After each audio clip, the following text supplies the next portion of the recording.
namusun var ha. Biliyorsun.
Komşuların duyarsızlığıdır. Bütün pisliklerini, çöplerini çatıya atıyorlar. Belediyeye haber verdik. Belediye mentıkası, belediye alanı. Sorumsuzluk, kimse gelip duyarlı olmadı. Kimse gelip sahip çıkmadı bizim pazarımıza. O çöpler öyle orada duruyor. Birimizin kafasına taş, tüp, tencere, tava ne varsa atıyorlar. Bunları rica ediyoruz. Belediye bir baksa, ilgilense, bir temizlik yapsa, kendi alanı, kendi mentıkası, çevremiz bir temiz olsa, biz de elimizden geldikçe kendimiz temizliyoruz. Bütün temizlikleri çevrede kendimiz yapıyoruz burada işte. Bunu istiyoruz yani. Hastalık yapar tabii. Eski korona hastalığı vardı mesela. Onu yapar, koku yapar. Her zaman o çöpten de şikayetçiyiz ama çevre bina vatandaşlar duyarlı değil. İşte koku yapıyor, atılan pislik koku yapıyor. Biz de hijyenik gıda malzemesi satıyoruz. Hijyenik olmaya çalışıyoruz elimizden geldikçe burada. O koku hem vatandaşı hem müşterileri hem bizi etkiliyor. Koku olduğu zaman ister istemez etkiliyor. Pazar halkını etkiliyor, müşteriyi etkiliyor. Derhal önleminin alınması lazım. Bu yukarıdaki pislik bizi her türlü etkiliyor. Hem sağlık açısından hem maddi açıdan her şekil. Sağlık açısından gerçekten bizi nasıl diyeyim rahatsız ediyor. Çok kötü kokular geliyor. Bazen öyle darbeler atıyorlar ki yukarıya insan rahatsız oluyor. Sesten korkuyoruz. Geçen bakın yukarısı delinmiş. Yukarıya bir madde atmışlar. Mesela kışın yağmur yağsa oradan su damlayacak. Arkadaşlarımızın dezgesine falan zarar gelecek. Maddi konudan ne zararı var deseniz buraya giren müşteri gerçekten koku açısından bile duramıyor. Çünkü dezge içeriği elimizden geldiğince temizlemeye çalışıyoruz. Lakin yukarıdaki temizliği yapabilecek bir şeyimiz yok. Çünkü ne yukarı çıkabiliyoruz. Yukarıda tehlikeli. Yani yukarı çıktığımızda yani kendimize bir zarar gelebilir.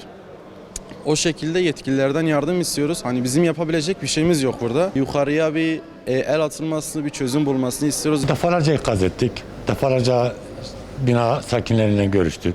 Bizzat ben kendim tek tek kapıları çalarak ricada bulundum. Ama maalesef maalesef. Belediye müdahale edilmediği müddetçe bu sıkıntı böyle devam edecek. Bu tek değil. Yukarıda bıçaklar var, satırlar var, piknik tüpü var, tencere var, tava var, tepsi var. Ne istersen var. Bunun belediyenin ikaz edilmesi, gerekirse ceza kesilmesi, yani bir şekilde burada durmaları lazım. Burada kesinlikle orayı temizlenmesini istiyoruz. Onun ötesinde burada birimizin başına bir gün birisi burada ölebilir. Piknik tüpü ya piknik tüpü. Yukarıdan piknik tüpü atıyorlar. Taş atıyorlar. Çok iri gidip baktığınız zaman çok iri taşlar var. Orada deldiği gibi kimin kafasına düşerse öldürür. Yani onun için belediyeden ricamız bu. Yani bir müdahale etsinler. Gerekeni yapsınlar. Şimdi amacımız yukarıdaki temizlik. Orada bir temizlensin, güzel bir hijyen yapılsın. Binada oturan sakin arkadaşlar da bir ricada bulunsunlar. Bir daha çöplerinizi bu vatandaşların üstüne atmayın. Ama yukarıda taşlar geliyor. Allah göstermesin burada birimizin başına da gelebilir. Amaç nedir? Yetkililere diyoruz ki bize bir çözüm bulsunlar. 2 tane kendi belediyenin kendi şeyleri gelsin, binadaki vatandaşlarına, bir yöneticilerine bir konuşsun. Yukarı çıkmaktan bile biz aciz oluyoruz. O kokuda bile gerçekten biz yukarı çıktığımız zaman söylenecek bir şey bulamıyoruz. Nedenimiz çok tehlikeli bir nedenimiz var. O nedenle 2 sefer şahsa 3. Allah koruması bizim düştüğümüz zaman artık onun da bir şey kalmaz. Sadece diyor ki belediye yetkilileri buna bir çözüm bulsunlar. Gıda yeri olduğu zaman o üst tarafı gördüğün zaman artık sen buraya diyeceksin ya kardeşim bu nedir? Yani tek istediğimiz yetkililer gelsin buna bir yer alsın. Bize bir üstümüzü bir tertemiz yapsınlar. Güzel bir hijyen yapılsın.